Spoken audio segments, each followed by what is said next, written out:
속보 바이든은 화를 내며 대담한 성명을 발표합니다. 일본은 더러운 나라야. 이제 그들을 파괴하겠다. 일본 기업들 러시아와 밀무역하다 적발. 진실은 무엇입니까? 기시다 후미오 일본 총리가 미국과의 핵 공유 협정에 대한 반대 입장을 분명히 했습니다.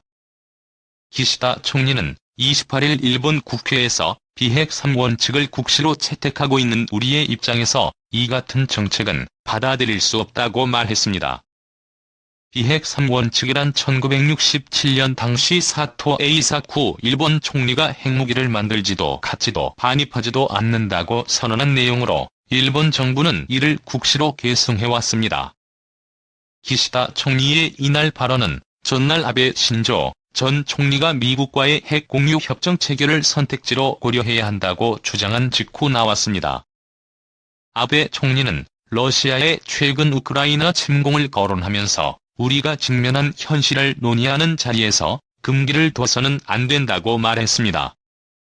미국은 현재 핵무기를 보유하지 않은 독일, 이탈리아, 네덜란드, 벨기에, 터키 등 5개 북대서양 조약기구 회원국과 핵공유 협정을 맺고 있습니다. 이 협정에 따라 이들 5개 나라는 핵전쟁이 발발할 경우 핵확산 금지 조약 제재에서 탈퇴해 미국과의 상호 동의에 따라 자국에 배치돼 있는 미국의 전술 핵무기를 투사할 수 있는 권한을 부여받습니다.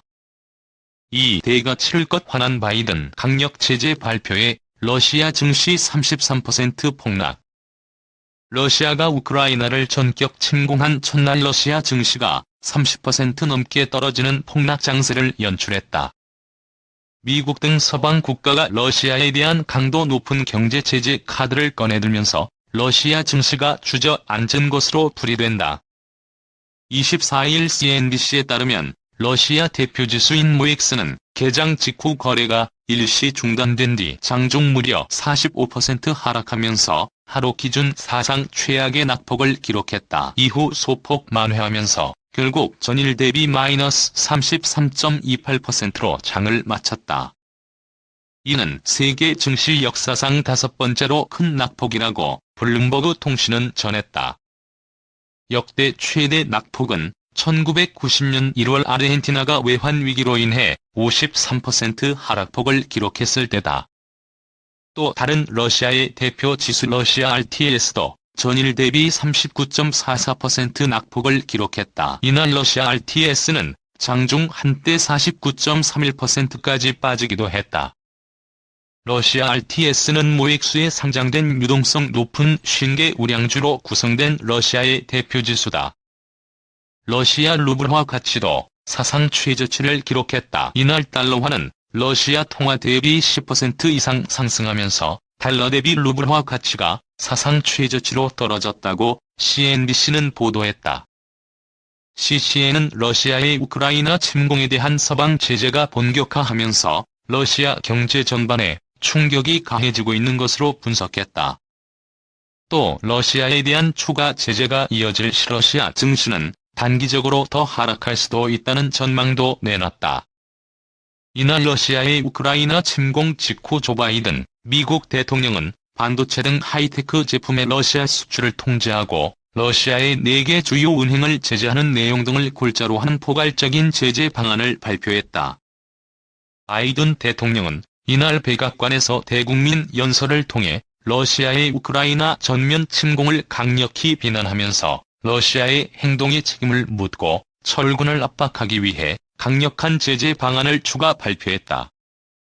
바이든 대통령이 꺼내던 제재안에는 러시아 주요 금융기관과 함께 항공 우주를 비롯한 산업 전반에 걸쳐 피해를 줄 수 있는 수출 통제와 함께 푸틴 대통령 측근은 물론 러시아 지도층 인사에 대한 추가 제재도 포함됐다. 이로써 러시아에서 가장 큰 금융기관인 스베르방크와 VTB 등 두 은행을 비롯해 90여 개 금융기관이 제재를 받게 됐다.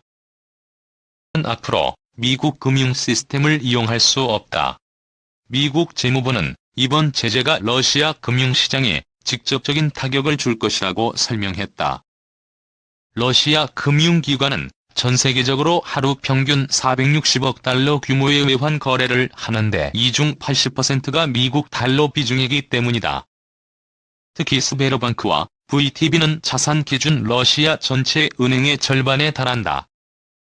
이외에 러시아 3위 금융기관이자 러시아 국영 천연가스 회사인 가즈프롬과 긴밀한 연관 관계가 있는 가즈프롬방크도 제재 명단에 포함됐다. 또 7위 은행 오트크리티아와 민영금융기관 중 세 번째 규모인 소브콤방크, 러시아 국방 관련 핵심 금융기관 노비콤방크 등도 블랙리스트에 올랐다. 푸틴 대통령의 측근, 정부 핵심 인사와 그들의 성인 자제들 역시 추가로 제재를 받는다. 바이든 대통령은 이러한 조치로 인해 러시아는 국제사회에서 달러와 유로, 파운드, 엔화를 통한 사업 능력이 제한될 것이라며 러시아 경제에 즉각적인 영향은 물론 시간이 지남에 따라 심각한 대가를 치르게 할 것이라고 경고했다. 3. 일본은 미국에 종속된 나라, 중-일갈의 일팔근. 중국이 일본에 대해 미국에 종속된 나라라고 원색적으로 비난했습니다. 미국과 함께 한 회담 후 공동 성명에서 중국을 강도 높게 비판하자 여기에 항의한 건데 일본도 발끈했습니다. 도쿄 이경화 특파원이 보도합니다. 미일 양국은 외교 국방장관 회담 후 공동 성명에서 중국의 해양 진출과 인권 문제를 강하게 우려한다고 밝혔습니다. 중국을 직접 거명하며 두 나라가 함께 비판의 화살을 겨눈 겁니다. 중국 외교부는 즉각 반발했습니다. 일본은 미국에 전략적으로 종속돼 부끄러움을 모른다며 원색적으로 비난했습니다. 일본 정부는 강한 불쾌감을 드러냈습니다. 유일한 동맹국 미국이 일본 외교에서 절대적인 위치를 차지하고 있는 것은 어제 오늘 일이 아닙니다. 모테기 일본 외무성 장관은 바이든 행정부 강요들의 첫 해외 순방지로 일본을 택한 것에 수차례 감사의 뜻을 밝혔습니다. 회의 현장에서도 이름을 부르며 친밀한 분위기를 연출하려는 기색이 역력했습니다. 해외 정상 가운데 처음으로 다음 달 바이든 대통령과 첫 대면 회담을 앞둔 스가 총리도 기대에 부풀어 있습니다. 첫 정상회담은 뒤늦은 코로나19 대응 등으로 반토막 난 지지율 속에 그나마 반등을 기대해볼 수 있는 호재입니다. 이 때문에 다음 달 정상회담이 끝난 뒤 총리가 중의원을 해산하고 선거를 치러 승리한 뒤 연임을 노릴 것이라는 전망까지 나오고 있습니다. 경제적으로는 중국과 뗄 수 없는 관계지만 정치 외교적으로 대립하는 상황. 여기에 미국과 중국의 갈등까지 커지면서 실리를 찾는 일본 외교의 선택지도 좁아지고 있습니다.